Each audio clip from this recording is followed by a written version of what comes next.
Hi అండి. ఈరోజు బీట్రూట్తో ఎంతో ఆరోగ్యకరమైన బీట్రూట్ రవ్వ లడ్డూను ఏ విధంగా ప్రిపేర్ చేయాలో ఈరోజు మనం చూద్దాం. ముందుగా వీడియోలోకి వెళ్ళే ముందు ఇంతవరకు నా ఛానల్ని ఎవరైనా సబ్స్క్రైబ్ చేసుకోకపోతే తప్పకుండా సబ్స్క్రైబ్ చేసుకోండి. ముందుగా ఒక బీట్రూట్ని తీసుకొని చిన్న చిన్న ముక్కలుగా కట్ చేసుకొని మిక్సీ జార్లో వేసి మెత్తగా గ్రైండ్ చేసుకొని పలచని క్లాత్లో వడపోసుకోవాలి. ఈ విధంగా బీట్రూట్ జ్యూస్ను తీసుకోవాలి.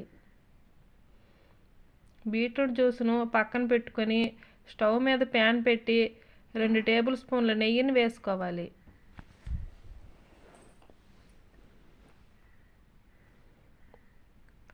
రెండు టేబుల్ స్పూన్ల నెయ్యిని వేసి అది కొంచెం వేడయ్యాక 1 గ్లాస్ బొంబాయి రవ్వను వేయించుకోవాలి.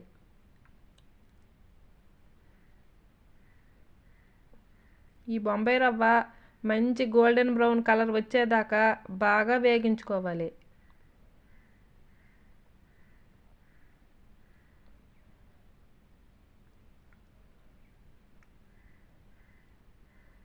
ఇది మంచి కలర్ వచ్చాక ఇందులోకి ముందుగా ప్రిపేర్ చేసుకున్న బీట్రూట్ జ్యూస్ను వేసి కొంచెం కొంచెం వేస్తూ అడుగు మార్చకుండా కొంచెం కొంచెం జ్యూస్ వేసుకొని బాగా కలుపుకోవాలి.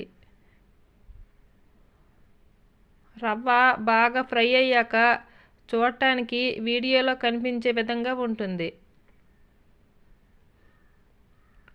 రవ్వ బాగా ఫ్రై అయ్యాక పక్కన పెట్టుకోవాలి.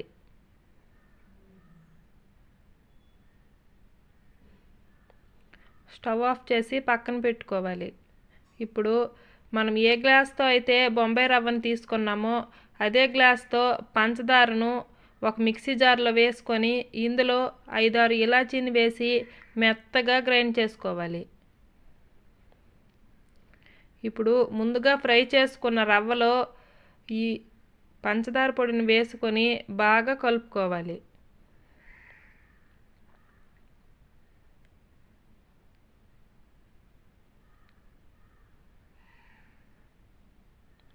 మొత్తం పంచదార పొడిని వేసి బాగా కలుపుకొని కొంచెం జీడిపప్పును కిస్మిస్ను నేతిలో వేగించి ఇందులో వేసుకోవాలి.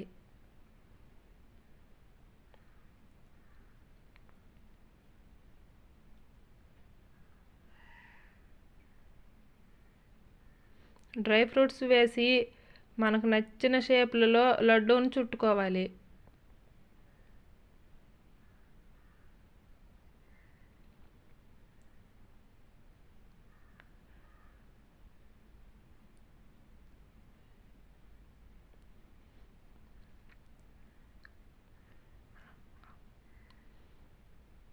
అన్ని లడ్డూలను ఇదే విధంగా చుట్టుకోవాలి.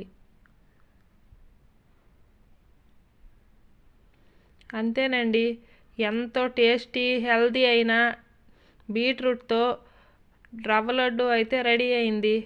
మీరు తప్పకుండా ట్రై చేయండి. మీకు ఎలా వచ్చిందో కామెంట్ చేయండి. మీకు నచ్చితే లైక్ చేసి సబ్స్క్రైబ్ చేయండి. ఈ లడ్డు ప్రెగ్నెంట్ లేడీసే కాకుండా చిన్నపిల్లలు కూడా చాలా ఇష్టంగా తింటారు.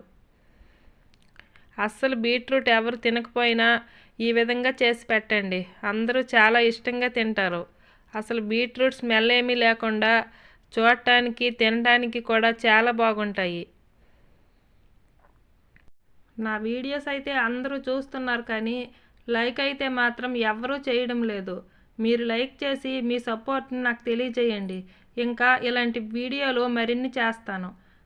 నా ఛానల్ని కనుక కొత్తగా చూసినట్లయితే తప్పకుండా సబ్స్క్రైబ్ చేయండి. బాయ్ అండి.